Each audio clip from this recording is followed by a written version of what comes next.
Well, who would have thought it? Let's begin.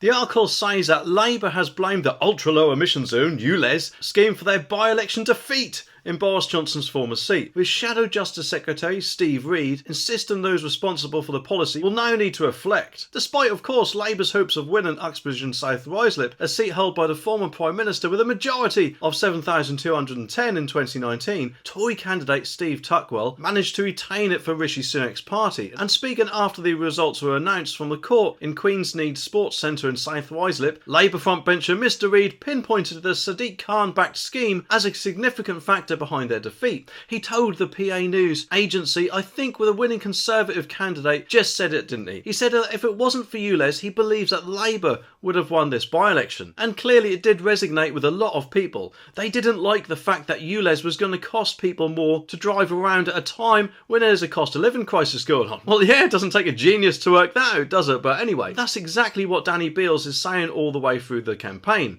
The Labour candidate had expressed his reservations about the policy, saying that the timing was not appropriate for expanding the £12.50 daily charge on cars that do not meet emissions standards, and the failure to overturn the Tory majority in the seat was dubbed "Ulez," good name, by the party insider in a sign of the unease at Mr Khan's plan. Mr Tuckwell, though, received 13,965 votes to Mr Beale's 13,470, so there wasn't much in it to claim the constituencies for the Tories. Oh, well, what a grand spectacle we've got here, eh? Labour blaming the ultra-low emission zone scheme for their by-election defeat. Cue the dramatic music and the finger-pointing extravaganza.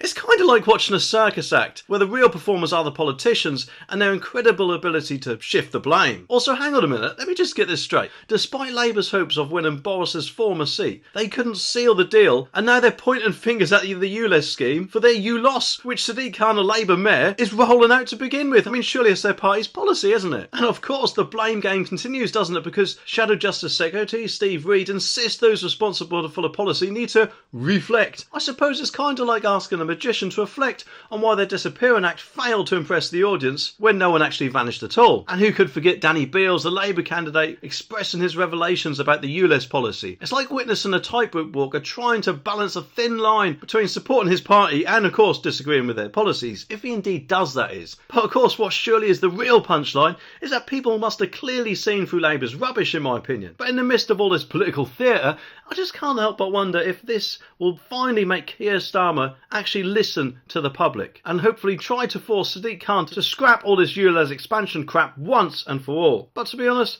I reckon I've got more chance of seeing pigs fly.